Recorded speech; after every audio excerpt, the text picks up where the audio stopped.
आप सभी का स्वागत करता हूं मैं आपके इस अपने YouTube चैनल स्कूल ऑफ परीक्षा में। एक कहावत सुनी होगी आपने कि सोचने से कहाँ मिलती है तमन्नाओं के शहर।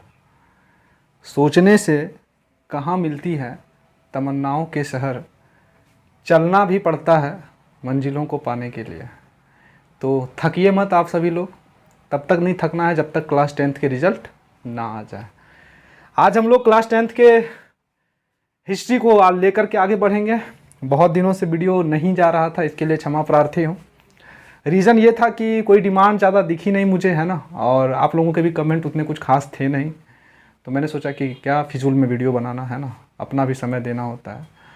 और कुछ और भी निजी समस्याएं थी, है ना, कुछ लोग वाकिफ़ होंगे उस समस्याओं से। हालांकि बहुत सारे मेरे प्रिय प्रशंसकों ने यह बात कही कि ज़रूर आप हिस्ट्री पे वीडियो बनाएं एसएसटी के लिए, तो आज उसी वीडियो को लेकर के हम आगे बढ़ेंगे। हिस्ट्री में मैंने आपको पिछले वीडियो जो सबसे पहला एसएसटी का वीडियो था फ्रांस की क्रांति, उसके बाद मैंने दिया खूनी रविवार, उसके बाद मैंने दिया जालियांवाला बाग हत्या कांड। तो आई होप कि आप लोगों ने उन तीनों वीडियो को ज़रूर देखा होगा। इसके अलावा मैंने एक वीडियो आपको और ऑलरेडी दे रखा है, आपदा प्रबंधन, डिजास्टर मैनेजमेंट, है ना। आप इस वीडियो को देखने के बाद जो नए हैं या जिन्होंने उस वीडियो को नहीं देखा है तो डिस्क्रिप्शन बॉक्स में देख लीजिएगा या तो प्लेलिस्ट में चले जाइएगा, आपको वहाँ ज़रूर मिलेगा फ्रांस की क्रांति। और उस क्रांति को देखने के बाद फिर से आप इस वीडियो को देख लीजिएगा, पूरी बातें समझ में आ जाएगी। मैंने उस वीडियो में कहा भी था, 1 घंटे का सेशन है, कि फ्रेंच की रिवॉल्यूशन को समझे बिना क्लास 10th के हिस्ट्री को समझना इतना आसान नहीं है। रीज़न क्या है उसको देखते हैं। आप मेरे पीछे बोर्ड पर देख रहे होंगे, मैंने कुछ लिख रखा है पहले से, वो इसलिए क्योंकि आपके समय की बचत हो, है ना। ये क्लास 10th के हिस्ट्री का विषय वस्तु है, यानी हिस्ट्री में आपको इतने चैप्टर पढ़ने हैं, ये टॉपिक आपको पढ़ने हैं, ये अध्याय है। आपने अगर हिस्ट्री के बुक को रखा होगा तो आप ज़रूर देखिएगा, वही बात मैंने यहाँ लिखी है। सबसे पहले आपको पढ़ना है क्लास 10th के हिस्ट्री में यूरोप में राष्ट्रवाद। यूरोप में राष्ट्रवाद, इसी में एक कॉलम बना होगा, सब कॉलम, उदय और विकास, यानी यूरोप में राष्ट्रवाद का उदय कैसे हुआ और राष्ट्रवाद का विकास कैसे हुआ। पहला टॉपिक आपका चैप्टर 1 यही है। इसके बाद चैप्टर 2 में है समाजवाद, साम्यवाद और रूस की क्रांति। याद रखिएगा, ये जो चैप्टर क्रम से दिया हुआ है ना, ये बेफिजूल में नहीं है। आप लोग सोचते हैं कि हम पहले इसको ना पढ़ के पहले इसको पढ़ ले और पहले इसको ना पढ़ के पहले इसको पढ़ ले, तो आप गलतफहमी में मत रहिएगा। ये क्रम से दिया हुआ होता है। यदि आप इसके सीरीज को तोड़ करके पढ़ते हैं, यानी इस चैप्टर को पढ़े बिना यदि आप इस चैप्टर को समझना चाहते हैं, तो मैं दावे के साथ कह सकता हूँ कि आप पूरी बात को नहीं समझ पाइएगा, गारंटी के साथ, ठीक है। यानी कि यदि आपके घर में चावल दाल भुंजिया बना हो और आपको ज़ोरों से भूख लगी हो, तो आप डायरेक्ट दाल उठा के पी मत जाइएगा, है ना। पीना आसान है, जल्दी जल्दी पी लेते हैं, 1 सेकेंड लगेगा, 2 सेकेंड लगेगा, 5 सेकेंड लगेगा, दाल पी लेते हैं, पेट भर जाएगा। क्या लगता है कि यानी समुचित पेट भरा, आपका मन भरा? नहीं। तो आपको क्या चावल के साथ आपको चबा के खाना पड़ेगा। 5 सेकेंड लेट होगा चबाने में, अंदर जाने में, लेकिन भूख तभी मिटेगी आपकी। तो वही बात है कि पहले आपको इसको पढ़ना पड़ेगा, तभी आप अदर चैप्टर को बारीकी से और समुचित जो समझाना चाहता है या वो समझ पाइएगा, अन्यथा नहीं समझ पाइएगा। दूसरा चैप्टर मैंने बता दिया, रूस की क्रांति, समाजवाद और साम्यवाद। तीसरा इंडो चीन यानी हिंद चीन में उपनिवेशवाद और राष्ट्रवाद। पहले उपनिवेशवाद आया और फिर धीरे धीरे हिंद चीन के क्षेत्र में राष्ट्रवाद की भावना का विकास हुआ। चौथा भारत में राष्ट्रवाद, भारत में राष्ट्रवाद, नेशनलिज्म इन इंडिया। अर्थव्यवस्था और आजीविका, ये 5वां चैप्टर है आपका, अर्थव्यवस्था और आजीविका, औद्योगिकरण का युग, इंडस्ट्रियलाइजेशन, औद्योगिकरण यानी बहुत बड़ी बड़ी कंपनियां, कल कारखाने लगना, उसका एक युग चला था, वो हम देखेंगे। तो अर्थव्यवस्था और आजीविका, औद्योगिकरण का युग। जिन्होंने नहीं देखा है, जिनके पास बुक नहीं है, उस चैप्टर को नोट कर लीजिएगा, ठीक है। छठा चैप्टर शहरीकरण एवं शहरी जीवन, शहरीकरण एवं शहरी जीवन। सातवां चैप्टर व्यापार और भूमंडलीकरण, व्यापार और भूमंडलीकरण। और अंतिम है आपका प्रेस, संस्कृति और राष्ट्रवाद, प्रेस, संस्कृति और राष्ट्रवाद। यदि आप इस पूरे चैप्टर को गौर से देखिएगा, अभी तक आप इससे अनभिज्ञ होंगे, आपको नहीं पता, लेकिन मैं बता रहा हूँ, जरूर देखना, है ना। अभी तक अगर आप इस चैप्टर को लिख लिए हैं, समझ लिए हैं, सुन लिए हैं, तो आप गौर करिए कि ये राष्ट्रवाद शब्द कितने बार आया है इस चैप्टर में। केवल पहला, दूसरा, तीसरा, चौथा। 8 चैप्टर में से 4 चैप्टर में कहीं ना कहीं आपको लिखा हुआ मिल रहा है राष्ट्रवाद, यानी आपको राष्ट्रवाद समझना ही पड़ेगा, अन्यथा आप बारीकी से विषय वस्तु को नहीं समझ सकते। क्लियर हो रही है बातें? आप इसको नोट कर लीजिएगा। अब हम लोग आगे बढ़ते हैं, इन 8 चैप्टर को नोट कर लीजिएगा। अब मैंने जो बताया कि राष्ट्रवाद आपको केंद्र में रखना पड़ेगा, राष्ट्रवाद ने ही सारी व्यवस्था को जन्म दिया। कैसे, क्यों, है ना, वो सब समझेंगे अभी। मैं 2 से लेकर के 8 यानी जो बाकी चैप्टर है इसे मिटा दे रहा हूं, और हम देखेंगे पहले चैप्टर में हमें क्या क्या पढ़ना है। ठीक है, आप लोग जरूर वीडियो को शेयर कर दीजिएगा, है ना, अभी वक्त है, आप जल्दी से शेयर कर दीजिए फटाफट, है ना। जितने भी ग्रुप हैं आपके पास, और जो क्लास 10th के आपके दोस्त हैं जो इस चैनल से नहीं जुड़े हैं, क्योंकि ये आपकी रिस्पॉन्सिबिलिटी है, अन्यथा वीडियो बनाने में उतना मज़ा नहीं आता है ना, यदि आप लोगों का प्यार ना मिले। ठीक है, हमारा उद्देश्य ही है कि आप लोगों का सपोर्ट और प्यार मुझे मिलता रहे, हमारी टीम को मिलता रहे, अन्यथा कोई फ़ायदा नहीं है फिर, है ना। चलिए सबसे पहले देखते हैं यूरोप में राष्ट्रवाद उदय और विकास वाले चैप्टर में हमें क्या क्या पढ़ना है। ये पहला चैप्टर है आपका, इसमें आपको सबसे पहले पढ़ना होगा फ्रांस में राष्ट्रवाद। लिखते चलिएगा साथ में, क्या पढ़ना होगा? फ्रांस में राष्ट्रवाद। दूसरा टॉपिक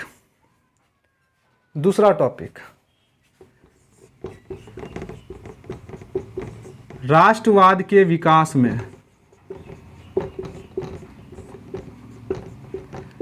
नेपोलियन बोनापार्ट की भूमिका।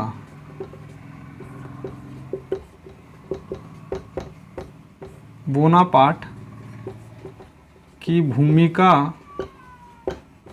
आप यहाँ बोल सकते हैं नेपोलियन बोनापार्ट का क्या योगदान था, है ना। तो इस तरह से, यानी सबसे पहले आपको क्या पढ़ना पड़ेगा? फ्रांस में राष्ट्रवाद। इसी टॉपिक में फिर दूसरा जो सब टॉपिक आएगा, यानी दूसरा बिंदु क्या आएगा? राष्ट्रवाद के विकास में नेपोलियन बोनापार्ट किस तरह से सहायक सिद्ध हुआ, किस तरह से नेपोलियन बोनापार्ट ने पूरे राष्ट्रवाद को पूरे यूरोप में फैला दिया। तीसरा, यूरोप में राष्ट्रवाद।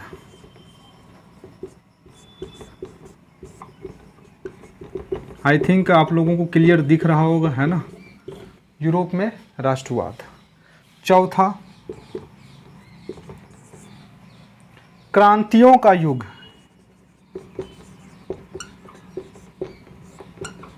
एक युग चला था क्रांतियों का, 1830 से लेके 48 तक, है ना।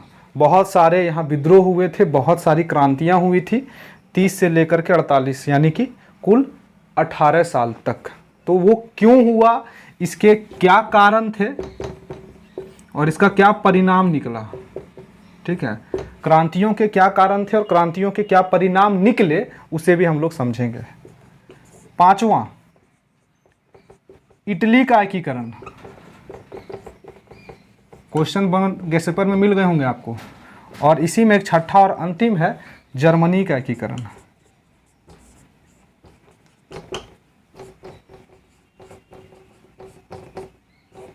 क्लियर है?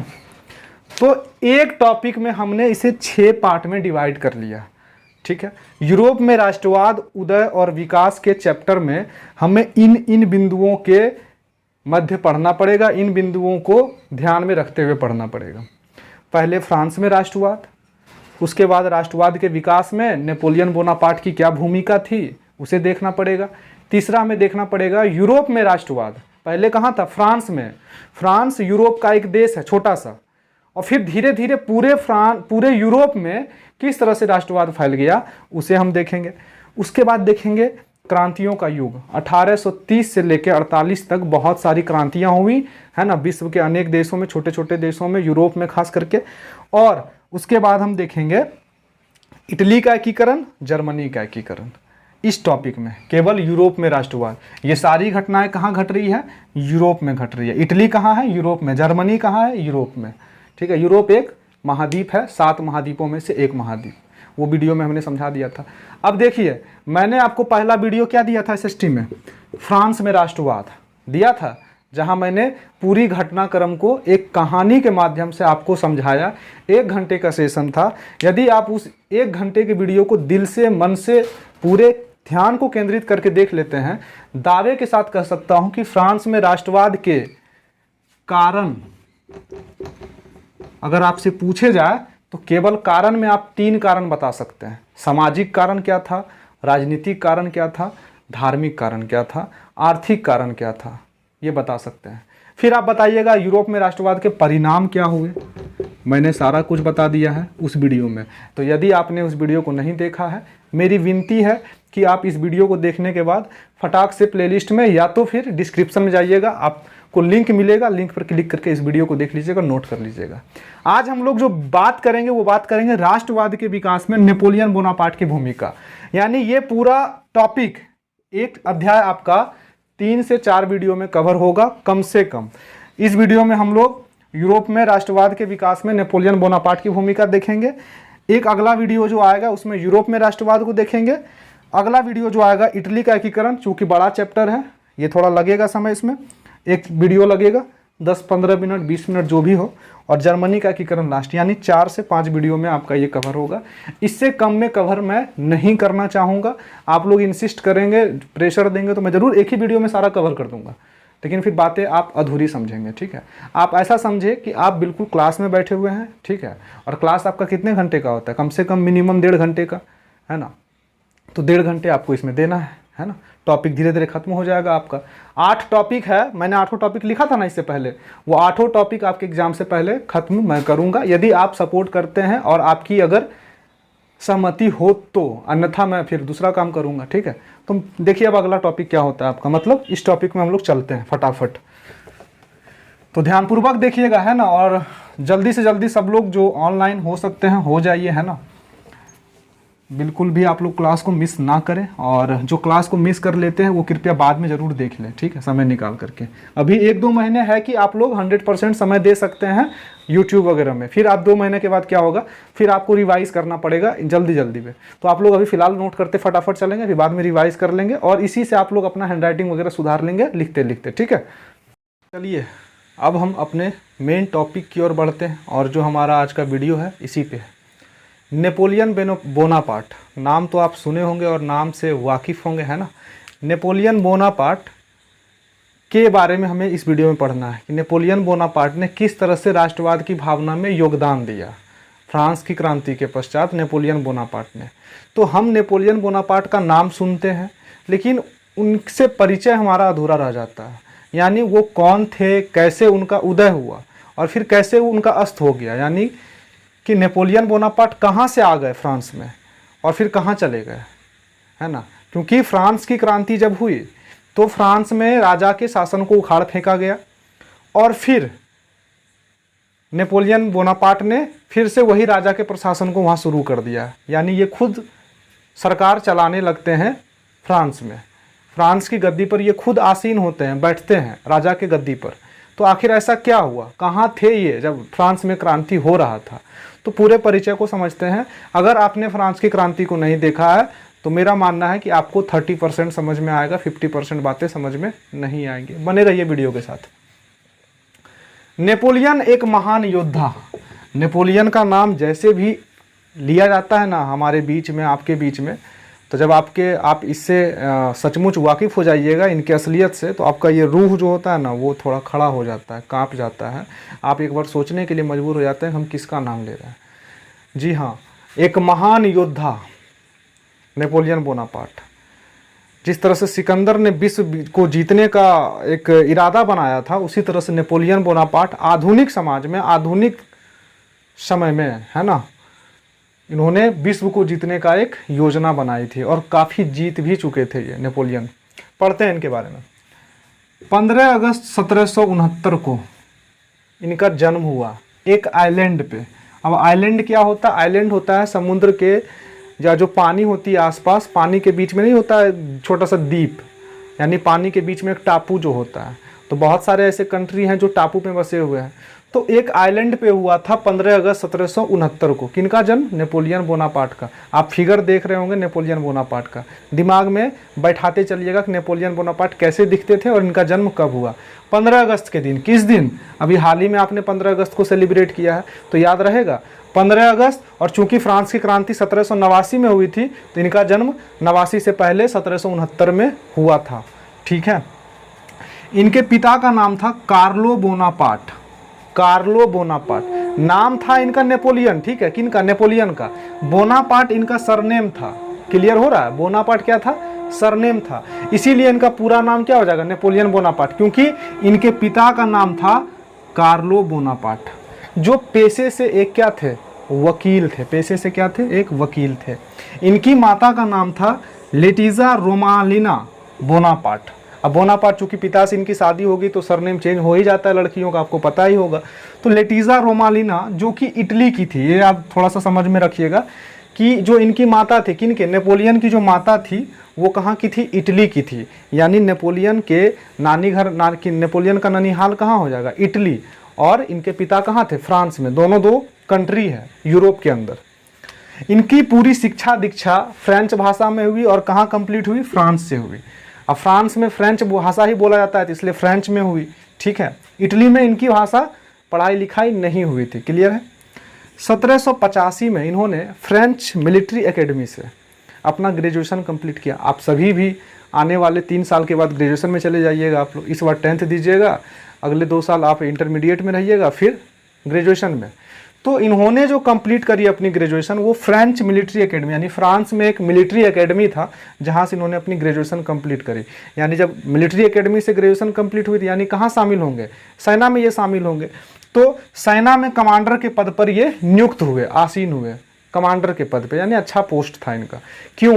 क्योंकि ये जो योजना बनाते थे, ये जो युद्ध करते थे, जब सेना में निचले पोस्ट पे थे तो इनका युद्ध बहुत कारगर होता था। जो निर्णय लेते थे वो सही साबित होता था और जो योजना बनाते थे बहुत कारगर सिद्ध होता था। ये केवल बंदूक की गोली से ही वार नहीं करना चाहते थे, इनके बातों में इतना तेजाब था कि बातों से ये युद्ध जीत लेते थे। इनका कहना ही था कि हम केवल हथियारों से युद्ध नहीं जीतेंगे, हम विचारधारा से भी युद्ध जीतते हैं। यानी ये ऐसा बात बोलते थे शत्रु हार जाता था इनके बात को सुन करके। तो इससे क्या हुआ? फ्रांस की सरकार को लगा इससे सेना में क्या होता है? प्रमोशन होता है। जब आप बहुत अच्छा करने लगते हैं हर चीज़ में तो प्रमोशन हुआ और ये कहाँ बैठ गए? कमांडर के पद पर। अब एक थोड़ा सा आपको विवाह के बारे में बता दूं। किन का विवाह? नेपोलियन का विवाह 9 मार्च 1796 में, यानी फ्रांस की क्रांति के बाद 1796 में इनकी पहला विवाह हुआ इनका। फोटो आप देख रहे होंगे स्क्रीन पर। पहला विवाह हुआ इनका, लेकिन पहले विवाह से इनका कोई संतान नहीं हो पाया उत्पन्न, है ना। तो संतान जब पैदा नहीं हुआ तो फिर इन्होंने दूसरी शादी करी जिनसे इनको एक पुत्र हुआ। दूसरी शादी जिनसे हुई उनकी फोटो आप देख रहे होंगे स्क्रीन पर। इसके पश्चात ये चूंकि अब कमांडर हैं तो क्या करेंगे? बहुत सारे क्षेत्रों में इन्हों आक्रमण होता है ना, सेना लड़ती है। उस वक्त सर्डिनिया को जीता और फ्रांस के हवाले कर दिया। ये युद्ध में जाते हैं और मैं बता दूं कि नेपोलियन बोनापार्ट जितने युद्ध पर गए हैं, जितने भी देशों पर आक्रमण किया, लगभग इन्होंने 98% इन्होंने युद्ध जीत लिया, है ना। हारा कौन सा मैं बताता हूं अभी। सार्डिनिया को इन्होंने जीता और बोला भाई फ्रांस आप इस पर कब्जा कर लीजिए, आप अपने क्षेत्र में इसे मिला लीजिए। कब्जा क्या? आप अपने क्षेत्र में इसे मिला लीजिए, सार्डिनिया पर आप अपना शासन चलाइए। फ्रांस की सरकार बहुत, लगभग जो भी सरकार उस वक्त थी टूटी फूटी, वो सरकार क्या कर रही थी? चलो भाई नेपोलियन बहुत ज़्यादा युद्ध जीत रहा है, तो फिर इनको और प्रमोशन देते चली गई। ठीक है। फिर ये इन्होंने सर्डिनिया को जीतने के पश्चात ऑस्ट्रिया को जीता। फिर इन्होंने इंग्लैंड को जीतने का प्रयास किया। इंग्लैंड, ब्रिटेन की राजधानी इंग्लैंड, लेकिन ये इंग्लैंड को नहीं जीत पाए। क्यों? क्योंकि ये ब्रिटेन जब जाते हैं फ्रांस से, आप स्क्रीन पे देख रहे होंगे, तो आपको बीच में अटलांटिक महासागर मिलता है। एक तरफ देखिए पेरिस लिखा होगा, फ्रांस की राजधानी कहाँ है? पेरिस। और एक ऊपर साइड जो होगा वहाँ लिखा होगा लंदन, यानी ब्रिटेन की राजधानी लंदन, इंग्लैंड, वहाँ। तो दोनों के बीच में एक इंग्लिश नामक चैनल पड़ता है, इंग्लिश चैनल अभी भी है। इंग्लिश चैनल एक छोटा सा सकरा रास्ता है, सबसे छोटी लंबाई उसकी आप देखिएगा 35 किलोमीटर की लंबाई है ना, उधर कोने में सबसे कम दूरी होगा जहाँ पे दोनों टापू के बीच में। तो ये इंग्लिश चैनल को ही पार नहीं कर पाते थे बार बार, मतलब समझ रहे हैं, ये इंग्लिश चैनल को ही पार नहीं कर पाते थे। कौन? Napoleon Bonaparte. इसीलिए वो लंदन जा नहीं पाते थे, ब्रिटेन को हरा नहीं पाएंगे, अब जाएंगे उस पार तब तो हराएंगे, ये इसी पार रह जाते थे। तो इसलिए इनका एक सपना था, ये कहते भी थे कि जिस दिन मैं इंग्लिश चैनल पार कर लूँगा उस दिन मैं दुनिया के मानचित्र से, मैप से इंग्लैंड का नामो निशान मिटा दूंगा। तो समझिए इनका बात में क्या तेजाब था, काबिलियत इनकी समझ रहे हैं। इनका कहना था कि जिस दिन हम वो इंग्लिश चैनल जो आप देख रहे हैं स्क्रीन पर, उस इंग्लिश चैनल को जिस दिन हम पार कर लेंगे, हम दुनिया के मैप से इंग्लैंड को गायब कर देंगे, यानी इंग्लैंड का नामो निशान मिटा देंगे। इस तरह से तबाह करता, लेकिन जा ही नहीं पा रहा था क्योंकि इंग्लिश चैनल को पार नहीं कर रहा था। क्योंकि उस वक्त इतनी अत्याधुनिक तकनीक नहीं थी, जिस तरह से भी जहाज है, पनडुब्बी है, तो आपके पास एयरक्राफ्ट्स है, उस वक्त तो कुछ नहीं था, आपके नाव के सहारे जाना होता था। और ब्रिटेन की जो नौसेना थी बहुत मजबूत थी, तो नौसेना मजबूत थी तो पार होने नहीं देती थी, इसलिए पार नहीं हो पाते थे। 1799 में जब नेपोलियन मिस्र के अभियान पे थे, यानी मिस्र के क्षेत्र में वो दौरा कर रहे थे, तभी इनको खबर मिलती है कि जो आपके फ्रांस की सरकार है, यानी पेरिस की सरकार है, वो सरकार थोड़ी दुर्बल हो गई है और सरकार कमज़ोर साबित हो रही है। क्योंकि 1789 में क्या हुआ था, फ्रांस की क्रांति हुई थी और राजा को गद्दी पर से हटा दिया गया था। तो जो सरकार चल रहा था जिस तरह से, वो सरकार अब लोगों का सामना नहीं कर पा रही थी। तो जब इनको खबर मिलता है 1799 में, तो ये मिस्र से वापस कहाँ जाते हैं? फ्रांस जाते हैं। और फ्रांस में इस सरकार को हटा करके, चूंकि ये बहुत मजबूत हो जाते हैं, अब इनको सब जानता है भाई, इतने सारे क्षेत्र को ये जीत चुके होते हैं कि फ्रांस की सरकार इनको बनाने का मौका मिलता है। तो फ्रांस में वापस ये सरकार बनाते हैं 1799 में जा करके। कौन? नेपोलियन। तो ये कहानी आपको समझ में आ गई। माता पिता की फ़ोटो आपने देख ली, कहाँ हुआ जन्म, कौन सा नाम था इनका, कहाँ से इनकी पढ़ाई हुई, किस भाषा में हुई। फ्रेंच मिलिट्री एकेडमी से इन्होंने अपना ग्रेजुएशन कंप्लीट किया, फिर सेना के एक छोटे से पद पर आसीन हुए। धीरे धीरे ये सेना में जब आसीन हुए तो इनकी योग्यता जो थी वो बहुत ज़्यादा काबिलियत इनमें थी, इसलिए इनका प्रमोशन होते चला गया। और जो फ्रांस की क्रांति वाला जब वीडियो देखिएगा तो मैंने उसमें कहीं ना कहीं चर्चा किया होगा कि पूरा फ्रांस की क्रांति जो हुई, इसका मोटो यानी इसका जो आदर्श वाक्य था वो था समानता, स्वतंत्रता, बंधुत्व। यानी फ्रांस की क्रांति का मोटो ही था समानता, यानी सभी लोगों को समान अधिकार दिया जाए। इसमें कोई भी पादरी हो या कुलीन वर्ग हो, सामंतवादी वर्ग हो, इसको हटाया जाए, इसके विशेषाधिकार को समाप्त किया जाए। स्वतंत्रता हो, सबको स्वतंत्रता हो, आज हम स्वतंत्र हैं। और बंधुत्व यानी भाईचारा का विकास हो। और योग्यता के आधार पे पद में नियुक्ति हो। तो योग्यता इनकी देख रहे हैं कितनी योग्यता थी, जिस भी क्षेत्र को जाते थे ये जीत लेते थे और जीत करके फ्रांस को हवाले कर देते थे। फ्रांस आराम से आप उस क्षेत्र पर प्रशासनिक कब्जा कर लीजिए। और इसी तरह से जब ये योग्यता इनमें थी, इसीलिए सरकार बनाने में इनको दिक्कत नहीं हुई, क्योंकि फ्रांस की जनता जो थी वो डायरेक्टरी से परेशान थी। वो भी हम पढ़ेंगे अभी क्या हुआ था। तो टोटल कहानी आप परिचय के बारे में समझ गए कि नेपोलियन बोनापार्ट कौन था। अब हम देखते हैं नेपोलियन बोनापार्ट का राष्ट्रवाद के भावना में, राष्ट्रवाद के विकास में क्या योगदान। फ्रांस की क्रांति वाले वीडियो में मैंने थोड़ा राष्ट्रवाद के बारे में बताया था, लेकिन यहाँ चूंकि ये राष्ट्रवाद का ही पूरा हिस्सा है, इसीलिए 2 मिनट में मैं ब्रीफ से समझा दे रहा हूँ। राष्ट्रवाद, नेशनलिज्म, 2 शब्द से मिलकर बना है, एक राष्ट्र एक वाद। राष्ट्र का मतलब हो जाता है वैसा क्षेत्र जो भाषाई आधार पर, नस्लीय आधार पर और आवासीय आधार पर एकता का भाव हो, एक समान हो। यानी एक ऐसा क्षेत्र, मान लीजिए भारत है, एक ऐसा क्षेत्र जो भाषाई आधार पे यहाँ जितने भी लोग निवास कर रहे हो सभी लोग भाषा में लगभग समान भाषा का उपयोग करते हो, प्रयोग करते हो। जैसे हम लोग हिंदी में बात करते हैं तो हिंदी में जब सब लोग बात करते हैं तो हमें लगता है यार हमें एकता वाली फीलिंग्स आती है कि सब लोग हमारे अपने हैं। अभी कोई उर्दू बोलने वाला आपको मिल जाए या फिर अभी आपके आसपास कोई चले आए विदेशी वाला है ना, जो विदेशी लैंग्वेज में बात करे आपसे, थोड़ा लगेगा यार ये हमारे देश का नहीं है। क्यों? ये हमारे राष्ट्र का नहीं है। क्यों? क्योंकि जो भाषा होती है, जिस भाषा को आप बोलते हैं, आप चाहते हैं कि आपके आसपास वैसे ही भाषा बोलने वाले लोग रहें ताकि आपको थोड़ा सा क्या रिलैक्स फील होता है, आपको अपनापन जैसा लगता है। तो यही अपनापन भाषाई आधार पे, यानी जो भाषा बोलने वाले लोग हो वो एक समान हो उस क्षेत्र में। नस्लीय आधार पे, यानी आपको लगे देखने से ही कि ये हमारे अपने लोग हैं। जैसे अभी आपके बीच में 100 में से 20 को जापानी को बैठा दिया जाए, चीनी व्यक्ति को बैठा दिया जाए जो चीन से आया हो, आप पक्का समझ लीजिएगा कि हमारे देश का नहीं है, ये हमारे राष्ट्र का नहीं है, ये हमारा भाई नहीं है। आप ऐसे मानते हैं ना, क्योंकि वो दूसरे देश के हैं, क्योंकि उनका नस्ल दूसरा है, उनका बनावट दूसरा है, उनका शरीर का ढांचा दूसरा है, आपका अलग है। तो आप में वो नस्लीय एकता का भाव आता है। तो नस्लीय एकता यानी इस क्षेत्र में जितने भी लोग हो वो नस्ल से एक समान हो, वो देखते ही लगे कि ये हमारे अपने लोग हैं। और आवास का मतलब उनका रहन सहन, उनकी जो सांस्कृतिक व्यवस्थाएं हैं, सांस्कृतिक व्यवस्थाएं यानी जो आप त्यौहार मनाते हैं, जो आप कपड़े पहनते हैं, जो आप जिस ढांचा से बात व्यवहार करते हैं, जिस त्यौहार को मानते हैं, पूजते हैं, जिस रीति रिवाज का पालन करते हैं। जैसे मान लीजिए बड़ों का पैर छूना, प्रणाम करना, तो जब सब लोग करते तो लगते नहीं ये हमारे अपने कल्चर के लोग हैं। तो वही रहने सहने का ढंग भी एक जैसा हो।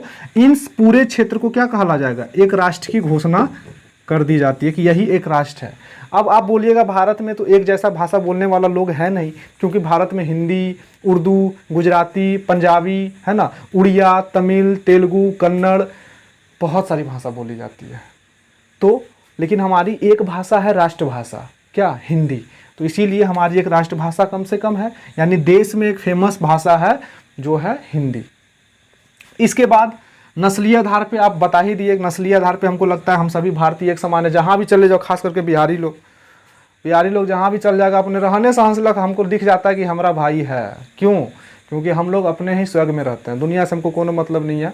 हम अपनी परंपरा, हम अपने प्राचीन जो हमारी जीवन शैली, हम इसी में लगता है कि हम बहुत खुश हैं। ज़्यादा दूसरे कल्चर को अडॉप्ट करने से अपने कल्चर का विनाश हमें नहीं करना है। गमछी रखना चलिए ठीक है, क्या दिक्कत है, रुमाल रखते हैं हम, गमछी रखते हैं, तो दोनों चलेगा। तो नस्लीय आधार पे भी एक समान हो। वैसे क्षेत्र जहां इस तरह से तीनों लोग मिल जाते हो, उस क्षेत्र को क्या कहा जाता है? एक राष्ट्र की घोषणा दी जाती है। अब राष्ट्रवाद क्या है? यानी राष्ट्र को आपने समझ लिया। राष्ट्रवाद का सामान्य अर्थ है कि राष्ट्र के प्रति, आप लिख सकते हैं तो लिख लीजिएगा, राष्ट्र के प्रति समान लगाव और एकता का भाव या एकता का विकास हो, है ना। आप लिख सकते हैं राष्ट्रवाद का सामान्य अर्थ है कि एकता और लगाव का जो विकास है वो एक समान हमारे क्षेत्र में, यानी जो आप क्षेत्र है, जिस राष्ट्र में आप रहते हैं, इस क्षेत्र में आपका लगाव हो जाए, इस क्षेत्र में आप अपने स्वार्थ को छोड़ करके इस देश के बारे में सोचने लगे, इसका सम्मान करने लगे, इसकी एकता में विश्वास करने लगे कि हम सभी लोग एक हैं, एक देश के हैं। अब दूसरा देश हम पर हमला करेगा तो हम सभी लोग साथ में लड़ेंगे। तो ये क्या है? यही राष्ट्रवाद है, यही राष्ट्रवाद है। जैसे मान लीजिए एक घर में 5 व्यक्ति रहते हैं, पांचों कभी कभी क्या होता है आपस में, चूंकि साथ में रहते हैं, लड़ाई झगड़ा हो जाता है। तो लगता है यार उनके घर में फूट है ना, फूट यानी टूटा फूटा, सभी लोग एक दूसरे से अलग है। लेकिन जब झगड़ा होता है तो वही लोग एक साथ होकर के लड़ाई लड़ते हैं, क्योंकि उनको पता है कि हमारे घर पर हमला हो रहा है, हमारे घर से लड़ाई हो रही है, हमें एक साथ होना ही होगा। इसी तरह से देश की बात, ये घर की बात है, जब देश की बात आती है वही राष्ट्रवाद भावना कहलाता है। यानी देश के प्रति एकता का भाव हो, लगाव हो, सम्मान हो, अपने निजी स्वार्थ को छोड़ करके देश के प्रति सोच हो, तो ऐसी भावना को क्या कहते हैं? राष्ट्रवाद। और इस राष्ट्रवाद की भावना का विकास सबसे पहले कहाँ हुआ था? फ्रांस में, क्योंकि फ्रांस की क्रांति में ही सबसे पहले राष्ट्रवाद की झलक मिलती है। इस पृथ्वी पर, इस विश्व में अगर कहीं राष्ट्रवाद सबसे पहले दिखा, राष्ट्रवाद की भावना दिखी, तो वो कहाँ दिखी थी? फ्रांस में। इसीलिए मैंने बोला कि फ्रांस की क्रांति आपको समझना ही होगा। फ्रांस की क्रांति जो 1789 को हुई थी 14 जुलाई, इसी 89 में सबसे पहली बार विश्व के सामने राष्ट्रवाद की भावना का झलक मिला कि राष्ट्रवाद नाम का भी कोई चीज़ होता है, जहां लोग एक होकर के अपने देश के प्रति काम करते हैं, अपने देश के प्रति लड़ते हैं, अपने देश के प्रति सुरक्षा का माहौल बनाते हैं।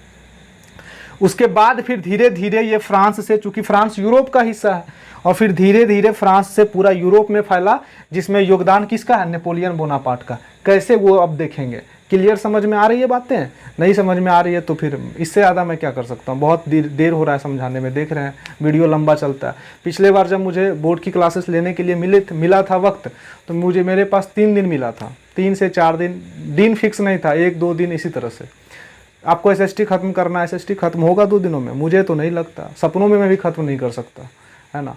और उसके बाद क्या दिक्कतें क्या होती है ऑफलाइन क्लास में, इसलिए आपके पास नहीं आता।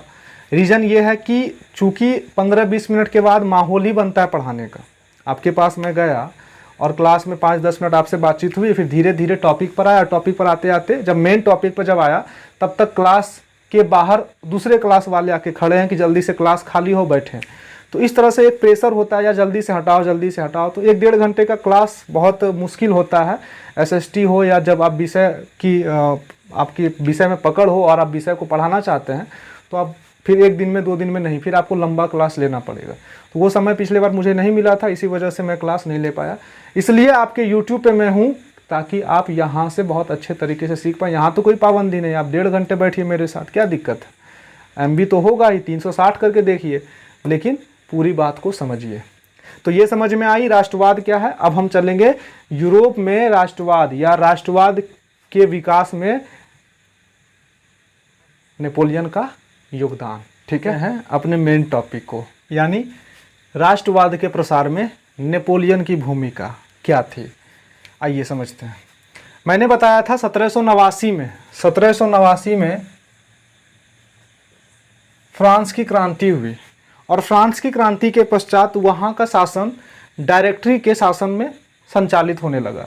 यानी डायरेक्टरी एक छोटे लोगों की समूह थी, है ना, कुछ लोगों की समूह थी, जहाँ पे मतलब संख्या सीमित थी, वहाँ से वो शासन प्रशासन चलाने लगे थे पूरे फ्रांस का, क्योंकि राजा को पद से हटा दिया गया था। क्योंकि फ्रांस की क्रांति इसीलिए हुई थी कि भाई जो पर राजतंत्र है उसको उखाड़ फेंकिए, प्रजातंत्र को स्थापित करिए। तो प्रजातंत्र को ही स्थापित किया गया था, लेकिन डायरेक्टरी जो सिस्टम थी, इससे लोग परेशान होने लगे थे। 1789 से 10 साल तक लोग परेशान हुए, क्योंकि ये भी उसी तरह से तानाशाह जैसी शासन शुरू कर दी थी, ये भी तानाशाह की तरह शासन कर रहे थे। जब नेपोलियन बोनापार्ट, मैंने बताया 1799 में कहाँ था? मिस्र में। और जब इसको लगा कि सरकार वहाँ दुर्बल हो रही है, लोगों के विरोध का सामना नहीं कर पा रही है, तो ये वापस 1799 में कहाँ आता है? फ्रांस आता है, और फ्रांस में फिर डायरेक्टरी के शासन को क्या करता है?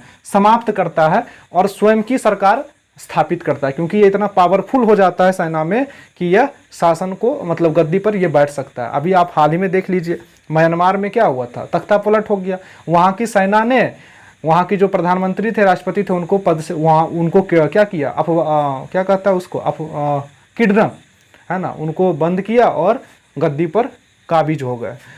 तो उसी तरह से इन्होंने, चूंकि ये उसी तरह से नहीं, क्योंकि यहाँ जनता भी सहयोग करी थी किसको? नेपोलियन को। बोली कि भैया ये जो डायरेक्टरी है, ये सिस्टम बहुत खराब है, ये तानाशाह की जैसी शासन करती है। आप चूंकि बहुत फेमस व्यक्ति थे, ये बहुत सारे युद्ध जीत रहे थे, तो इनके आचरण से लोग थोड़ा फेमस हो गया था, और लोगों को लगा भाई ये हमारे देश के लिए कुछ कर सकता है।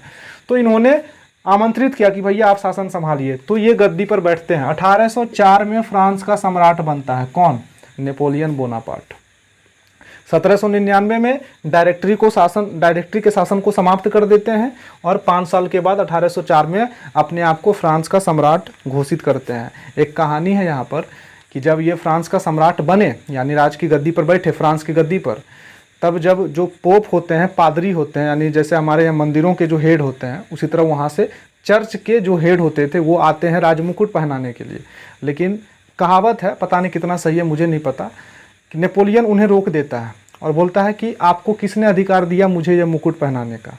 ये मेरी कमाई है, ये मेरे खुद की योग्यता है कि मैंने इसे हासिल किया, इसलिए आप छोड़िए, हम खुद पहन लेंगे। वो उनसे लेकर के वो मुकुट खुद पहन लेते हैं।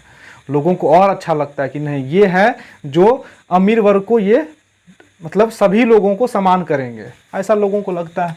तो फ्रांस का सम्राट बनते हैं कब? 1804 में।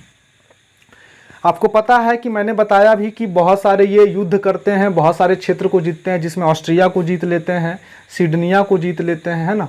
तो बहुत सारे क्षेत्र को जीतते हैं और जिसको कहाँ शामिल हो जाता है, जो कहाँ चले जाते हैं, किस राज्य के अंतर्गत? फ्रांस के अंतर्गत। यानी जिस क्षेत्र को ये जीतते थे उस पर किसका राज होता था? फ्रांस का राज होता था, क्योंकि ये फ्रांस के थे। तो फ्रांस के आधिपत्य राज्य, इसी को कहता है फ्रांस पर आश्रित राज्यों में नेपोलियन संहिता को लागू किया। सरकार जब ये बना लिए, गद्दी पर बैठ गए, तो इन्होंने अपने नाम से एक संहिता, संहिता का मतलब होता है नियम कानून का एक पूरा ग्रंथ, किताब बोलिए ना, संहिता, नियम कानून का एक पूरा ग्रंथ। तो नियम कानून का ग्रंथ का नाम इन्होंने रखा था नेपोलियन, क्योंकि ये इनका ग्रंथ था, इनका नियम कानून था। अब हम किसी क्षेत्र पर कोई नियम लागू करें तो हम बोल सकते हैं कि यह अभिषेक संहिता है, यानी अभिषेक का नियम है। ठीक है, हमारे कॉलेज में, हमारे संस्था में आप बैठिएगा तो हमारे नियम को फॉलो करना पड़ेगा।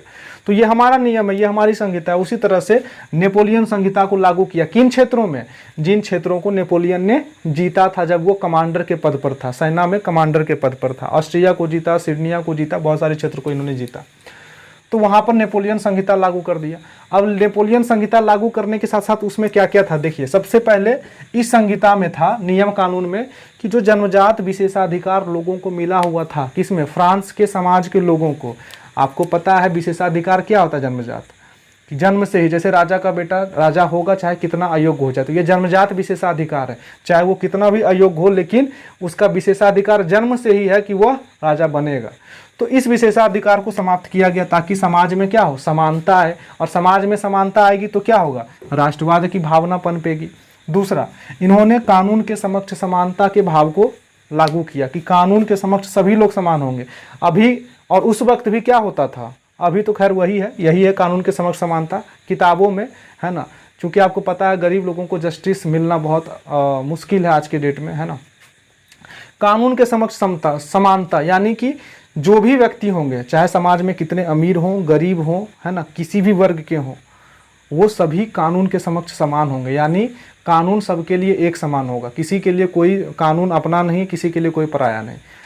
वो लागू किया। पहले क्या था? पहले राजा पर कानून लागू होता नहीं था। राजा के जो आसपास करीबी लोग होते थे उस पर क्या कानून लागू होगा? जो पोप और पादरी लोग होते थे, चर्च वाले लोग, वो उस पर क्या कानून लागू होता? उस पर कोई कानून लागू नहीं होता था।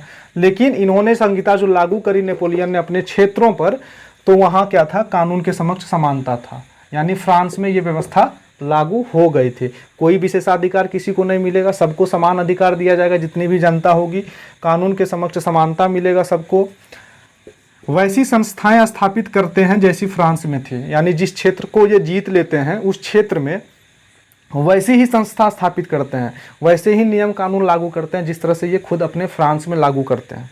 तो लोगों को, दूसरे देशों को या दूसरे जो क्षेत्र जीते हुए रहते हैं उस क्षेत्र के साथ जनता को लगता है कि चलो ये बढ़िया है, क्योंकि फ्रांस में जिस तरह शासन लागू हुआ उसी तरह से यहाँ भी लागू हुआ, तो बढ़िया बात है। ऐसा हमारे साथ कोई भेदभाव हो नहीं रहा, तो राष्ट्रवाद की भावना का विकास हो रहा था। दूसरा, सामंतवादी व्यवस्था को समाप्त किया गया। सामंतवादी व्यवस्था मैंने बताया था, है ना, डिटेल पे जाऊंगा फिर बहुत लेट होगा। सामंतवादी व्यवस्था में 2 मिनट में ब्रीफ कर देता हूँ। सामंतवादी व्यवस्था वैसी व्यवस्था है जिसमें समाज के गिने चुने लोग पूरे अपने क्षेत्र की भूमि पर कब्जा कर लेते हैं, यानी वो भूमि के मालिक होते हैं। मान लीजिए आप जैसे 10 बीघा के मालिक हैं, तो आप बताइए कि 10 बीघा की खेती आप खुद करते हैं क्या? खुद खेत में जाएंगे, खुद हल जोतिएगा? नहीं, आप किसानों के द्वारा करवाइएगा। आपके नीचे बहुत सारे मजदूर काम करेंगे, बहुत सारे किसान काम करेंगे। इसी व्यवस्था को सामंतवादी व्यवस्था कहा जाता है। यानी मेहनत किसी और का और कमाई का हिस्सा किसको? उसको जाएगा। ये अपने बड़े बड़े महलों में रहते थे, शहर में रहते थे, और गांव में किसानों द्वारा ये खेती करवाते थे और उसका पैसा लेते थे। ये खुद मेहनत वो लोग करता था, उसको थोड़ा सा खाने के लिए दिए, बाकी सारा पैसा ये रखते थे। इसी व्यवस्था को सामंतवादी व्यवस्था कहते हैं, जिससे किसान बहुत शोषित हो रहा था। तो इस व्यवस्था को समाप्त किया गया, कि सामंतवादी व्यवस्था को, जब नेपोलियन गद्दी पर बैठा। फिर किसानों को भू दासत्व, यानी जो भूमि पर उनका दासत्व, यानी भूमि पर उनका नौकरी वाला जो काम था वो समाप्त हो गया। क्यों? क्योंकि सामंतवादी व्यवस्था में क्या होता था, किसानों को जब कोई घर में काम आया, मान लो किसी किसान है कोई, उनको अपनी बेटी की शादी करनी है, तो वो क्या करते थे? सामंतवादों से, यानी जो सामंती लोग होते थे, इनसे पैसे लेते थे उधार। अभी भी वही होता है समाज में, आप सूद पर पैसे लेते हैं जब आपको इमरजेंसी होता है। अब सूद पर पैसे लेते हैं तो क्या होता है, सूद कोई चुका नहीं पाता है, तो फिर वो भूमि पर उसका नौकरी करेगा, यानी भूमि पर अब गुलामी करो, किसके, सामंतवादी व्यवस्था। बोल देगा 10 साल तक तुम अपना हमर खेती करो, तुमको कुछ नहीं मिलेगा, तुमको करना पड़ेगा फ्री में। तो ये क्या हो गया, एक तरह से दास वाला काम हो गया। तो भू दासत्व यानी भूमि की जो गुलामी होती थी किसानों द्वारा, इसको मुक्ति मिल गई क्योंकि सामंतवादी व्यवस्था को समाप्त कर दिया गया। ठीक है, भूमि को लेकर के, और जो भूमिहीन किसान थे उसको भूमि बांट दी गई, तो सामंतवादी व्यवस्था खत्म हो गई। बहुत सारे किसानों को भूमि मिल गई, अब अपनी भूमि हो गई, उसकी अपनी भूमि हो गई, तो संपत्ति संबंधी अधिकारों की भी सुरक्षा दे दी गई कि जो आपको खेत अब मिल गया वो आपका रहेगा, हम आपसे वापस खेत नहीं लेंगे। यानी नागरिकों को संपत्ति संबंधी अधिकारों की सुरक्षा मिल गई कि जो आपका संपत्ति है वो आपका है, उस पर कोई भी अधिकार नहीं जताएगा। ये हो गया। प्रशासनिक नियुक्तियों में योग्यता को आधार बनाया गया। अब यानी कोई विशेषाधिकार जब नहीं है, यानी आपके योग्यता है तो आप मैट्रिक में फर्स्ट करिएगा, अन्यथा आप फेल करिएगा, कोई पैरवी काम नहीं देगी। जन्मजात विशेषाधिकार हो, अगर मान लीजिए ऐसा कि हम सिंह लिखते हैं अपने नाम के पीछे, तो सिंह देखे और जो प्रोफेसर हो कॉपी जांचने वाला फर्स्ट डिवीजन का मार्क्स दे दे, इसको कहते हैं जन्मजात विशेषाधिकार। लेकिन ये समाप्त है, अब तो वो है नहीं, योग्यता है, यानी आपने अगर कॉपी में सही सही लिखा है तो आपको नंबर मिलेगा, नहीं लिखा है तो नंबर नहीं मिलेगा। यानी अभी योग्यता को आधार बनाया गया है, उस वक्त भी नेपोलियन के गद्दी पर बैठने के बाद योग्यता को आधार बना लिया गया। यानी अब जो नियुक्ति होगी वो योग्यता के आधार पर होगी। और स्वयं नेपोलियन की भी नियुक्ति कैसे हुई थी, योग्यता, यानी इसमें योग्यता थी तब तो ये फ्रांस की गद्दी पर बैठा। आप सोचिए ना, 1789 में लोगों ने बहुत बड़ी क्रांति कर दी, पूरे फ्रांस की व्यवस्था को पलट दिया। जहां राजा था राजा को हटा दिया और अपने खुद के द्वारा इन्होंने सरकार का गठन किया। और फिर 10 साल में 1799 1804 के आसपास इसी फ्रांस में फिर एक राजा गद्दी पर बैठ जाता है, जो इस वक्त जब क्रांति हो रही थी इस वक्त सेना में कमांडर के पद पर था। तो यानी ऐसा क्या कर दिया नेपोलियन ने, यही सब कर दिया था जिससे लोगों को विश्वास हो गया कि नहीं, ये हमारे राजा अच्छे हैं, ये हमारी भलाई के लिए काम करेंगे। ठीक है। समान शुल्क लागू कर दिया। पहले क्या होता था, जो अमीर लोग हैं उस पर कोनो टैक्स से लगने लगता था। जैसे मैंने बताया था पिछले वर्ड में 3 वर्ग थे, 3 वर्ग में जो पहले वर्ग के लोग थे, द्वितीय वर्ग के लोग टैक्स देते ही नहीं थे, तीसरे वर्ग के लोग टैक्स पे करते थे। यानी जो किसान हो, जो श्रमिक लोग हैं, जो लेबर हैं, थर्ड क्लास लोग हैं, शिक्षक हैं, एक नॉर्मल डॉक्टर हैं, वैद्य हैं, ये लोग क्या करते थे, टैक्स पे करते थे फ्रांस में। पहले के ज़माने में जब सब फ्रांस की क्रांति नहीं हुई थी, लेकिन फ्रांस की क्रांति के बाद क्या हुआ, सभी पर समान शुल्क लगेगा। यानी अगर इस सामान पर 1 रुपये टैक्स लगा हुआ है तो हम भी खरीदेंगे फिर भी 1 रुपये टैक्स हमको देना पड़ेगा, कोई गरीब व्यक्ति खरीदेगा, कोई किसान व्यक्ति खरीदेगा फिर भी 1 रुपये टैक्स देना पड़ेगा। यानी सभी लोग अब समान शुल्क देंगे। ये बहुत अच्छा काम हो गया। समान मापतौल, पहले क्या था, मापतौल, अब गरीब गया कुछ लेने के लिए चावल तो 200 ग्राम के नीचे से चुमुक लगा दिया। अब 200 ग्राम को चुमुक लगा दिया तो 800 ग्राम उसको चावल मिला या चीनी मिला जो लेने गया। अमीर लोग आया, झुका के देना तराजू, एकदम दे दिया, 200 ग्राम बेसिए दे दिया, लेकिन दे दिया, कोनो नाप तोलना है। तो इस तरह से क्या होता था, लोगों में असमानता की भावना थी, लोगों में समानता की भावना नहीं थी। और जब समानता की भावना नहीं आएगी तो राष्ट्रवाद का भावना का विकास कैसे होगा। लोगों में समान एकता की भाव तो आए, भाईचारा का भाव तो आए। अब तुम उसको देखेगा कि साला हमको आया तो हमको 18 रुपये में दिया 1 किलो चावल और उसको 15 रुपये में दे दिया, तो कैसे असमानता का भाव आएगा, तो भाईचारा का भाव ही नहीं बनेगा। अब भाईचारा का भाव नहीं बनेगा तो देश के प्रति एकता नहीं होगी, तो इस राष्ट्रवाद का विकास फिर कैसे होगा। तो इसी वजह से समान मापतौल लागू कर दिया गया। एक मुद्रा का प्रचलन हो गया, यानी सभी के पास एक जैसे नोट होंगे। पहले क्या था, अमीर वर्ग के पास अलग तरह के पैसे होते थे, गरीब के पास अलग तरह के पैसे। उससे क्या होता था, यानी आपके पास नोट है, अरे ये तो गरीब वाला नोट है यार, अमीर वाला नोट है। जैसे मान लो आपके तरह से आप जो ऐसे सोचते हैं उसी तरह से मैं बोल रहा हूँ। जैसे आपको लगता है कि आप साइकिल से आते हैं तो आप एक नॉर्मल परिवार से बिलोंग करते हैं, आप ही के क्लास में कोई स्कूटी से पढ़ने आ जाए तो साला इसके पास स्कूटी, यानी अमीर है। तो देखने से आपको क्या लगता है कि वो अमीर है, हम गरीब हैं, ये देखने से लगता है। ऐसा हो या ना हो ये डजेंट मैटर। उसी तरह से मुद्रा का प्रचलन समान कर दिया गया कि उसके पास भी जो पैसा होगा वही आपके पास होगा, हमारे पास जो होगा वही उसके पास होगा, किसी के पास अलग थलग नहीं। सभी लोग आएंगे एक ही मुद्रा का, उनके पास मुद्रा होगी एक ही तरह का। तो मुद्रा का प्रचलन कर दिया गया, एक मुद्रा का, यानी समान मुद्रा का। उद्योग धंधों का क्या हुआ, विकास हुआ। यानी जब समान शुल्क लगेगा, सभी पैसों पर समान शुल्क देना है, सभी के मापतौल का विकास हो गया, एक जगह एकदम मापतौल फिक्स हो गया, तो उद्योग धंधा क्या होगा, धीरे धीरे बढ़ने लगेगा। बढ़ने लगा तो फिर लोगों में उद्योग धंधों का विकास हुआ। लोग जो मजदूर वर्ग थे वो धीरे धीरे, जो दुकानदार वगैरह थे, नॉर्मल परिवार के लोग थे, वो धीरे धीरे क्या हुआ, मजबूत होने लगे। पड़ोसी देशों में नेपोलियन की प्रशंसा होने लगी। यानी जो आसपास, फ्रांस के आसपास देश था, अरे यार देखो ना, फ्रांस में नेपोलियन जब से आया है तब से इतना अच्छा शासन वहाँ होने लगा, लोग बहुत खुश हैं। जैसे नरेंद्र मोदी साहब आए थे भारत में तो लोगों को लगा भाई भारत तो बहुत खुश है ना, उसी तरह से। लेकिन आगे फिर क्या हुआ वो देखिएगा अभी। तो पड़ोसी देशों में नेपोलियन की प्रशंसा होने लगी कि भाई इतना अच्छा व्यवस्था हमारे देश में भी काहे नहीं लागू होता है, हमारे देश में भी निरंकुश है। यानी इन सभी के बावजूद क्या हुआ, फ्रांस जो अधिकृत राज्य थे, यानी जिसको फ्रांस ने जीता, नेपोलियन ने जीता था, उसमें एक नई आशा जगी कि भाई ठीक है, हमको सही किया जीत करके तुम। अब यहाँ भी तानाशाह के विरुद्ध आवाज़ उठने लगी। यानी उस क्षेत्र पे भी तानाशाह नहीं चलेगा, वहाँ के राजा को फेंकिए और नेपोलियन साहब आप ही शासन करिए हमारे ऊपर, ठीक है। यानी सब मिला करके आप बोल सकते हैं इन सभी ने राष्ट्रवाद की भावना का विकास किया। और इन सब में किसने था, किसका योगदान है, नेपोलियन का। तो आप इस पॉइंट को बना करके लिख सकते हैं, नेपोलियन बोनापार्ट की राष्ट्रवाद में विकास का योगदान। आगे थोड़ा सा और देख लीजिए, अभी आप तो पढ़ लिए राष्ट्रवाद का विकास कैसे हुआ, नेपोलियन का अंत भी देखिए कैसे हुआ। कहते हैं कि आखिर ऐसा क्या हुआ कि फिर नेपोलियन को हटा दिया गया फ्रांस की गद्दी पर से, ऐसा समझिए। मैंने बताया था कि फ्रांस के क्षेत्र को जीता, फ्रांस की गद्दी पर बैठा कौन, नेपोलियन, और फिर आसपास क्षेत्र को जीता। जितने भी क्षेत्र को जीता वहाँ पर नेपोलियन संहिता को लागू किया, बहुत अच्छे से शासन प्रशासन को संचालित करने लगा, कौन, नेपोलियन ने। लेकिन इसी समय में जर्मनी और इटली दो ऐसे राष्ट्र थे, दो ऐसे देश थे जहाँ के कुछ क्षेत्र को तो फ्रांस ने जीता था, नेपोलियन ने जीता था, लेकिन पूरे क्षेत्र पर कब्जा नहीं कर पाया था। तो इन दोनों क्षेत्रों में फ्रांसीसी आधिपत्य, यानी जो फ्रांस हर क्षेत्र को जीत रहा था, इसके विरुद्ध क्या था, मनमुटाव था। इसके विरुद्ध उसको गुस्सा था कि हमारा क्षेत्र को जीता है। अब जो यहाँ बैठे लोग होंगे, राजा होंगे, इसको तो गुस्सा आएगा ही नहीं। तो यहाँ के कुछ लोगों में इसके विरुद्ध आवाज़ें उठने लगी, किसके विरुद्ध, नेपोलियन के विरुद्ध।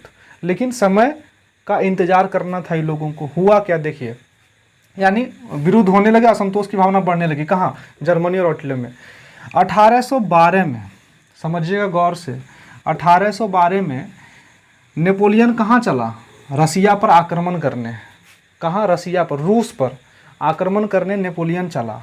5.5 लाख सैनिकों को लेकर निकलता है, कौन, नेपोलियन। 5.5 लाख सैनिकों को लेकर निकलता है कि हम रसिया को जीतिए लेंगे, ठीक है। होता भी कुछ ऐसा ही है, रसिया को जीत भी लेता है। लेकिन जब जा रहा था ये आपको पता है कि रसिया यूरोप के उत्तरी साइड में पड़ता है ना। आप एशिया के ऊपर देखिएगा, भारत के ऊपर आपको मिलेगा चीन, चीन के ऊपर आपको मिलेगा रूस, यानी ऊपरी क्षेत्र में, उत्तर की ओर, वहाँ बर्फ ज़्यादा पड़ता है, उत्तरी ध्रुव की ओर।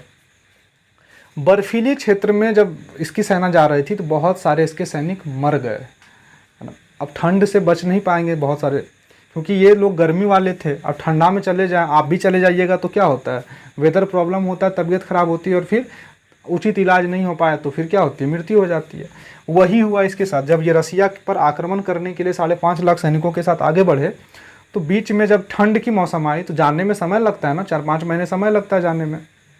पैदल इस वक्त जाते थे लोग युद्ध करने, तो ठंड पड़ी और ठंड में बहुत सारे इसके सैनिक मर चुके थे। यानी इसके सैनिकों की संख्या हो गई आधी, किसके, नेपोलियन की। इसके बाद जब ये रूस को जीत लेते हैं, फिर भी जीत लेता है यह, कौन, रूस को जीत लेता है, कौन, नेपोलियन। इतना इसको ताकत रहता है अपने बात में, इसकी योजनाएं कमाल की होती है, फिर भी जीत लेता है। आधी सेना को लेकर के ये जीत लेता है उतने बड़े रसिया को।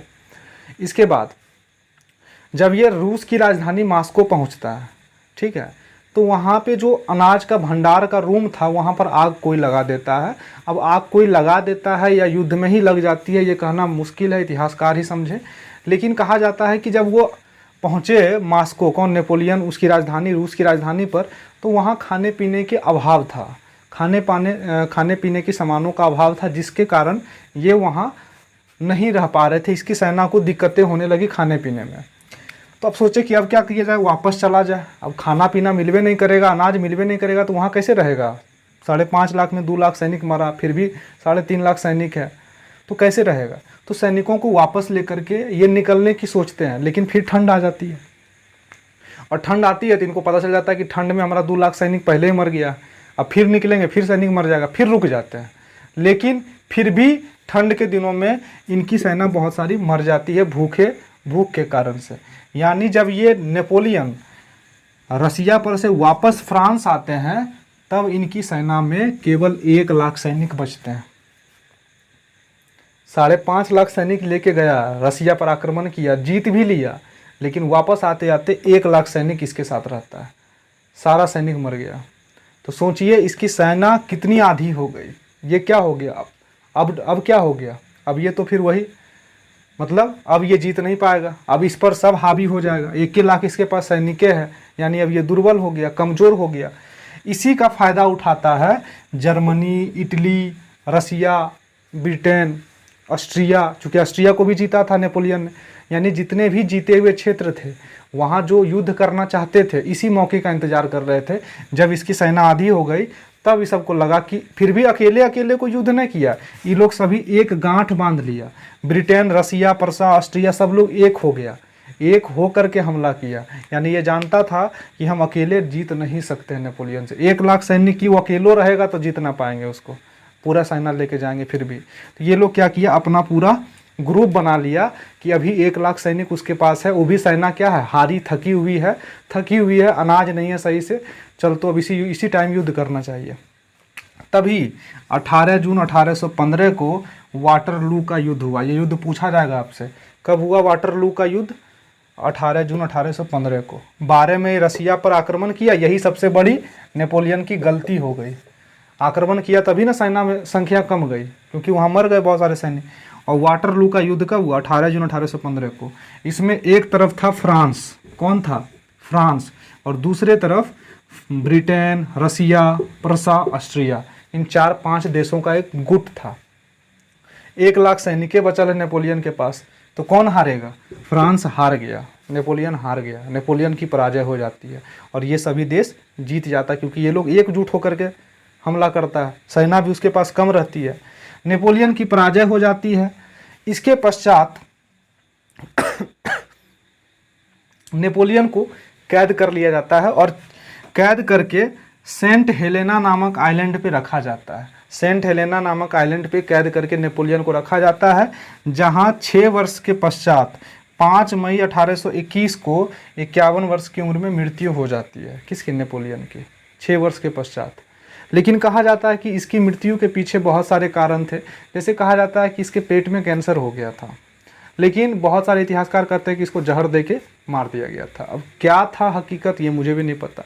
आपको याद रखना है, वाटरलू का युद्ध 1815 में 18 जून को, यहाँ भी 18, यहाँ भी 18, याद रहेगा। 18 जून 1815 को वाटरलू का युद्ध हुआ, जिसमें एक तरफ फ्रांस, दूसरे तरफ ब्रिटेन, रसिया, प्रसा, ऑस्ट्रिया, जितने भी क्षेत्र को नेपोलियन ने जीता था वो सब क्षेत्र एक हो गया, क्योंकि इसकी सेना कमजोर हो गई थी।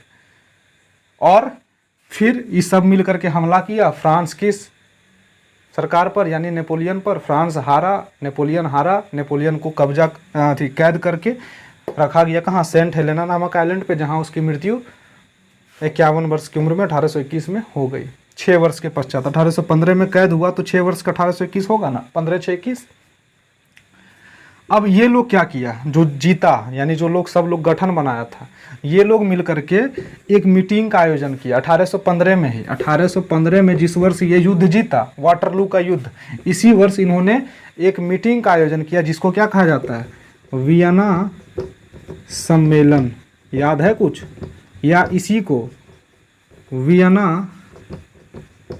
कांग्रेस, या इसी को वियना समझौता कहा जाता है। कब हुआ था, 1815 में।